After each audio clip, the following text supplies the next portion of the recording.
नमस्कार। बाल बलिदानियों की कहानी के आज के इस अंक में मैं आपके साथ फिर जुड़ा हूँ। मेरा ऐसा स्पष्ट तौर पर ये मानना है कि जो कहानियाँ मैं आज या कुछ दिनों से आपके बीच में रख रहा हूँ, भविष्य में किसी न किसी समय कभी न कभी किसी भी व्यक्ति को काम आ सकती हैं। इसलिए सोशल मीडिया प्लेटफ़ॉर्म का उपयोग किया है और इसके पीछे के जो मेरे तर्क हैं या मेरा मानना है वो इसलिए है क्योंकि जिस सनातनी संस्कृति में हम रह रहे हैं उसमें बच्चों को संस्कारवान बनाने के लिए सदियों से कहानियों का एक बड़ा सिलसिला है। कई सारी पीढ़ियों ने इन्हीं कहानियों से अपने आदर्शों को, महापुरुषों को, अपनी नीतियों को, सिद्धांतों को और विचारों को एक पीढ़ी से दूसरी पीढ़ी में बढ़ाया है। और आज की जो बाल गौरव की कहानी है, उस कहानी के नायक का भी कहानियों से बड़ा अच्छा खासा लगाव है। बहुत उसका जो बलिदान है, उसमें उनका बेहद महत्वपूर्ण रोल है। दरअसल कहानी गुजरात के डाकोर की है। यहाँ के शंकर की उम्र कुल 14 वर्ष है, मगर 14 वर्ष में जब अपने आप को उसने खुद को मातृभूमि के लिए समर्पित किया, उसके पहले की कहानी उसकी बिल्कुल अलग तरह की है। जब वो बच्चा था, तो अपने पिता से हमेशा कहानियाँ सुनने की जिद करता था। उसके पिता उसी गांव में कपड़े धोने का काम करते थे। ढोइया उनका नाम था और आज़ादी के परम भक्तों में से थे। भारत को स्वतंत्र कराने के लिए जो भी काम उस समय हो रहे थे, उनमें हिस्सा लिया करते थे, उन बैठकों में शामिल होते रहते थे। मगर बड़ी बात ये थी कि ढोइया जी अपने बेटे शंकर को कहानी किस्से परियों की या दूसरी चीज़ों की नहीं सुनाते थे। ये देशभक्तों की कहानियाँ सुनाते थे। और उन देशभक्तों की कहानियाँ जो जीवित तौर पर काम कर रहे थे, जो शहादत में चले गए थे या जो 1857 से अब तक या उसके पहले तक जिन जिन लोगों ने मातृभूमि के लिए अपना काम किया, वो उन कहानियों के पात्र हुआ करते थे।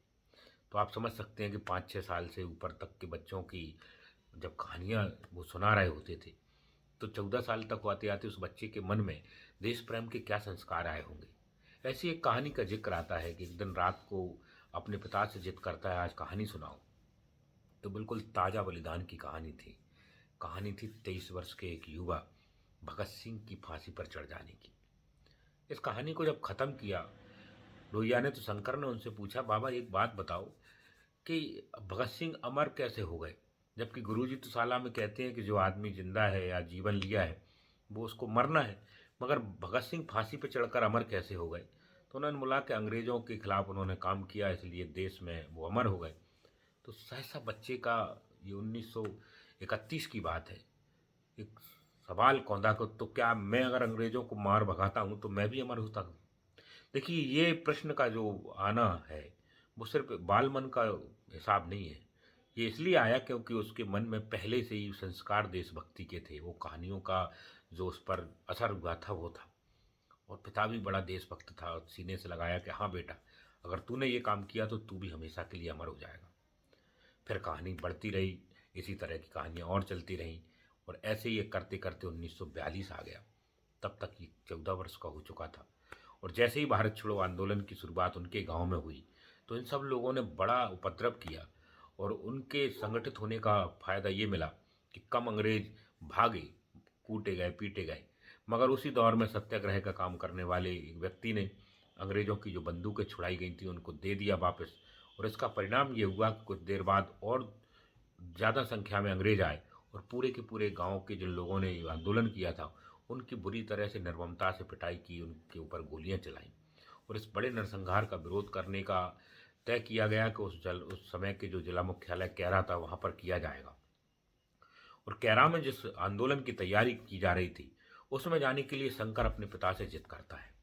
कहता है कि हमारे लोगों को अंग्रेज़ों ने मारा है, अब पिटने की बारी इनकी है, क्योंकि पहले दिन अगर इनको बंदूक वापस नहीं की होती तो ये हादसा नहीं होता।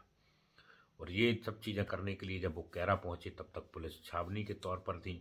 जितने क्रांतिकारी थे बिना कुछ कहे सब पर गोलियां चला दी गई। और जिन लोगों ने मातृभूमि के लिए अपने आप को समर्पित किया, अपने प्राण न्यौछावर किए, उनमें ये शंकर भी था। चाहता तो 14 साल का ये बच्चा, ज़रूरत नहीं थी इतने बड़े आंदोलन में जाने की, मगर वीरों की गाथाएं सुन सुनकर खुद को समर्पित कर देने का जो भाव आया, उसी ने उसे हमेशा के लिए बलिदान में अमरता प्रदान कर दी। तो आज शंकर की कहानी, कल किसी और वीर बलिदानी के साथ मैं फिर हाजिर रहूँगा। तब तक के लिए नमस्कार।